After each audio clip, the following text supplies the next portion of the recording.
Voici Hunter, un jeune écervelé qui flirte constamment avec la mort en s'aventurant sous la ligne de sécurité. Son bot Ultimate dépiait une autre misérable colonie de montagne avec ses jumelles, comme si ça allait changer quoi que ce soit à sa triste existence. Sur le chemin du retour, il finit par piger qu'une lumière rouge criarde lui colle au cul, car la subtilité n'était manifestement pas au cahier des charges du scénario.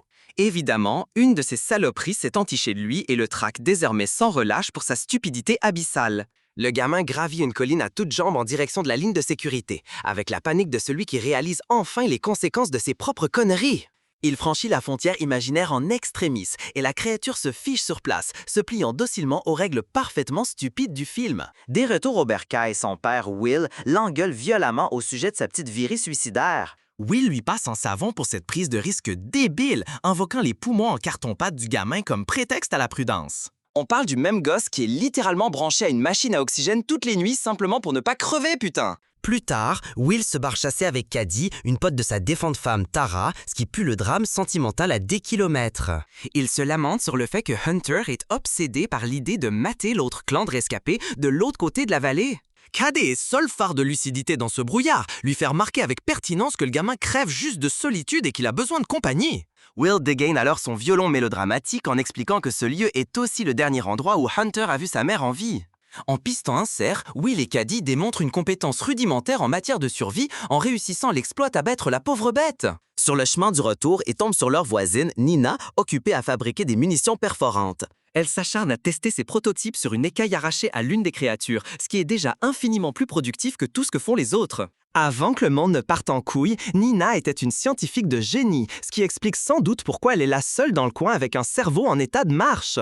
Elle est désormais entièrement dévouée à trouver le moyen d'éradiquer ces bestioles. Cette nuit-là, la sirène perçante du respirateur de son fils annonce une nouvelle crise dans ce cortège ininterrompu de malheur. Will se précipite pour remplacer les filtres de l'engin afin de permettre à son gamin de continuer à respirer.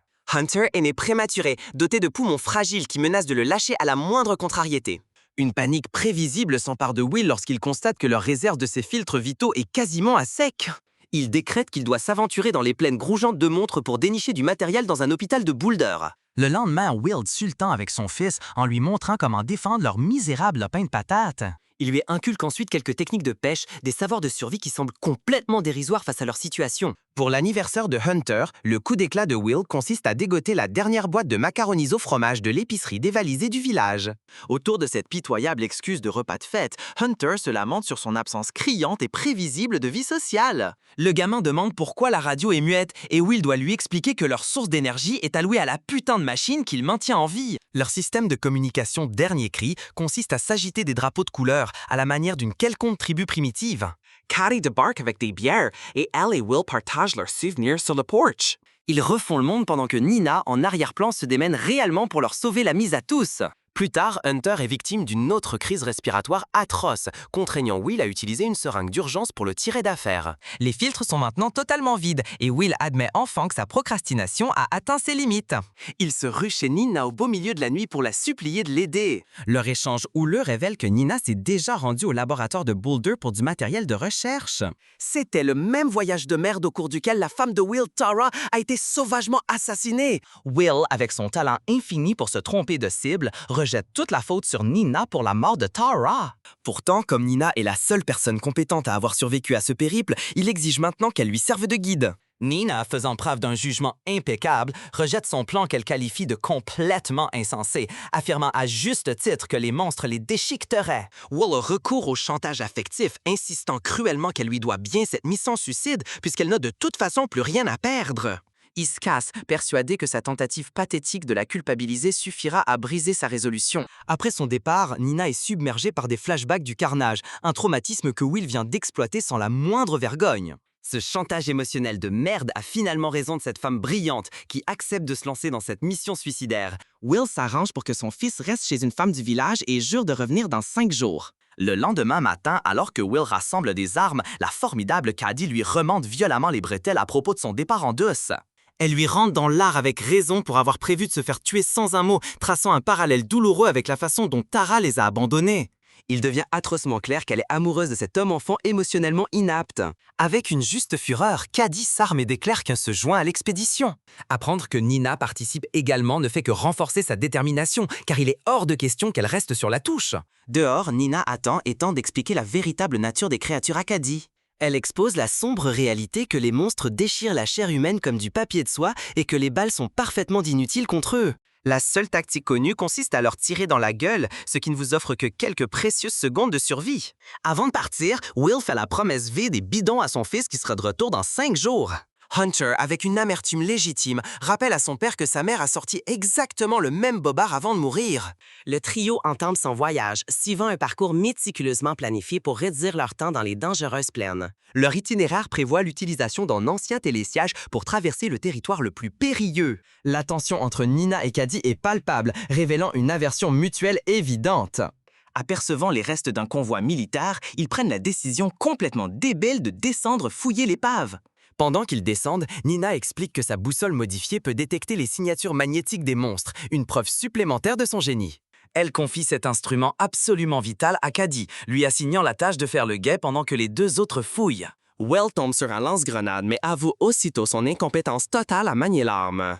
Caddy, débordant d'une pure assurance texane, s'empare du lance-grenade, le fixe à son fusil et lui fait un cours magistral sur son utilisation. Ce moment de compétence est immédiatement ruiné par un crépage de chignon mesquin et vicieux entre les deux femmes. Nina accuse Caddy de s'être jetée sans aucune honte sur le veuf de sa meilleure amie. Caddy réplique avec le coup bas que la mort de Tara repose entièrement sur les épaules de Nina. Leur joute verbale dégénère en une empoignade physique avant qu'elle ne soit contrainte de se ressaisir. Elles atteignent enfin la station de ski abandonnée où se trouve le télésiège. La boussole de Nina commence à s'affoler, indiquant qu'un monstre rôde dans les boîtes derrière elle. Caddy veut instinctivement se diriger vers un terrain plus élevé, mais Nina argumente rationnellement qu'ils n'ont absolument pas le temps pour une telle manœuvre. Pour une fois, Will prend une décision correcte, se rangeant du côté de Nina et fonçant vers la salle de contrôle pour activer le télésiège. Alors que la bête fonce sur elle, Caddy balance une grenade, étourdissant momentanément ce connard grâce à sa vivacité d'esprit. Pendant que les femmes tiennent courageusement la ligne, Will tripote les commandes et parvient enfin à mettre le télésiège en marche. Lui et Nina réussissent à sauter sur un siège, laissant Caddy effectuer un saut désespéré et complètement dingue depuis un pylône pour les rejoindre. Elle parvient à s'agripper au rebord et Will la hisse complètement sur le siège.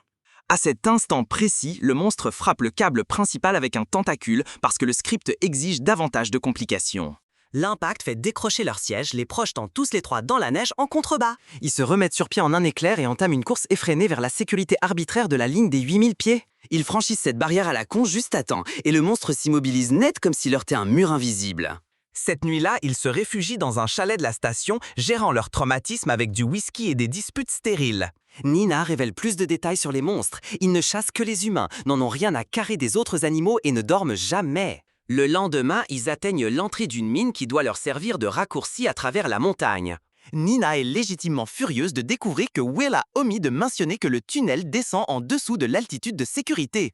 Elle rappelle avec rage à cet imbécile que puisque les monstres viennent de sous terre, une mine est le pire endroit imaginable où se trouver. Ignorant le danger flagrant, ils s'enfoncent dans la mine pour découvrir que leur sortie prévue est, sans surprise, obstruée. Ils sont contraints de descendre une échelle dans une galerie plus profonde et plus étroite pour trouver une autre issue. En dessous d'eux, la lueur caractéristique d'un monstre apparaît, les faisant fuir.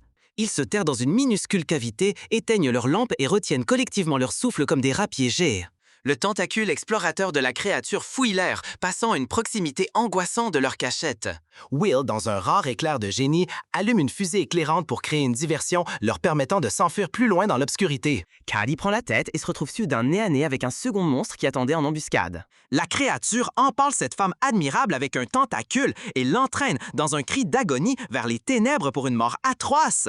Will et Nina, complètement anéantis, ne peuvent qu'assister impuissants à la scène avant de trouver une autre échelle et de se hisser vers la sortie. Après un moment pour digérer la mort de Caddy, ils poursuivent leur route vers un poste de garde forestier pour se mettre à l'abri. Au poste, Nina émet la théorie qu'une base spécialement conçue pourrait niquer le champ électromagnétique des créatures. Le lendemain matin, les deux survivants embarquent dans le camion du garde forestier et filent vers l'hôpital de Boulder.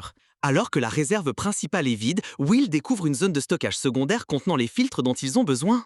Au moment de partir, un monstre défonce les murs du bâtiment. Un tentacle préhensile transperce un mur et piège Will, forçant la toujours ingénieuse Nina à le sectionner avec une hache d'incendie. Will improvise un plan à moitié foireux, ordonnant à Nina de fuir pendant qu'il prépare une embuscade avec des bouteilles d'oxygène. Il attend que la créature charge, puis réussit un tir parfait sur une bonbonne, déclenchant une spectaculaire et hautement improbable explosion bordélique. La boule de feu qui en résulte éjecte le monstre hors du bâtiment, le laissant en état inerte sur le trottoir. Nina, ayant ignoré son ordre de fuir, insiste pour qu'il se rende à son ancien laboratoire tout proche. Elle avance l'argument parfaitement logique que se cacher indéfiniment n'est pas une solution et qu'ils doivent vérifier si le monstre est bel et bien mort. Dans son ancien labo, Nina se met au travail avec des produits chimiques pendant que Will explore les lieux. Dans son ancien bureau, il trouve une photographie de sa famille, comprenant qu'elle aussi a subi une perte immense.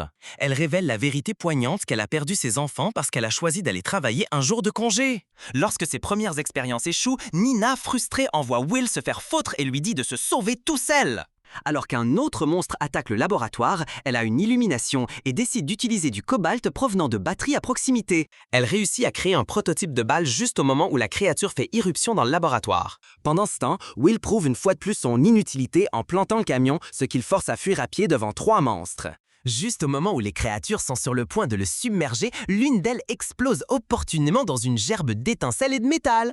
Postée sur une colline avoisinante se tient Nina, l'air victorieux, armée d'un fusil chargé de ses nouvelles balles révolutionnaires du genre Nique ta mère. Elle désintègre méthodiquement les 2 autres, leur détonation dévoilant qu'il ne s'agit pas de créatures biologiques, mais de putains de machines à tuer ultra perfectionnées. Depuis le début, ils se battaient contre des robots génocidaires spécifiquement programmés pour l'extermination de l'espèce humaine. Cette putain de révélation tardive fournit enfin une explication à leur incapacité bizarre à dépasser la limite d'altitude des 8000 pieds.